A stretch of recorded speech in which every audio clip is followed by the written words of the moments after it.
Hi everybody, Michelle Desatel here from Coldwell Banker, Hickok and Boardman Realty, talking about step number 4 in buying a house.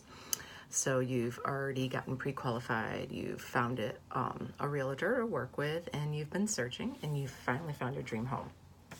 So now it's time to make an offer, which is a good thing you have a realtor because they will do a majority of the negotiations for you.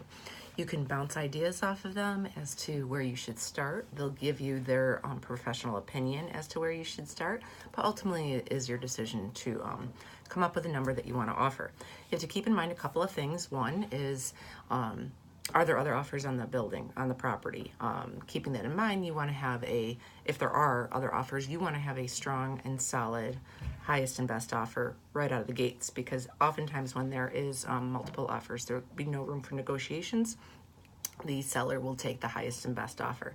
Now, the highest isn't always the best. Keeping that in mind, sometimes a stronger offer would be one that has more of a percentage down. Obviously, cash would be a strong offer.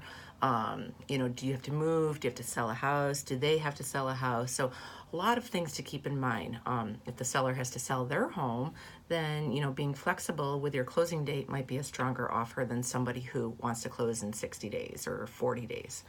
And then keeping in mind when you come up with your figure that, you may need to negotiate further come the inspection. So, you may want a low ball, and then the owner, the seller says, no, thank you.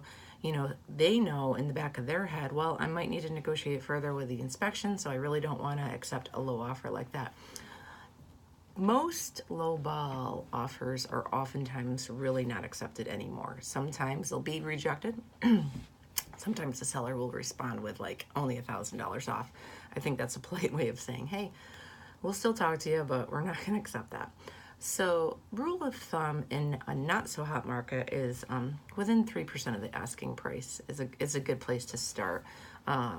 And then maybe go from there. You can always come up, but you can't go back down. So it's a good idea to be comfortable with where you're starting and keeping in mind your situation, how much you have to put down and things that you want to have in your pocket either for closing or thereafter.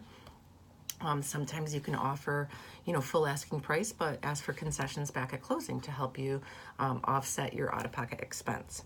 So there's many different strategies for placing an offer, and your realtor is going to help you and guide you through those strategies to make it work best for you and your situation when making the offer.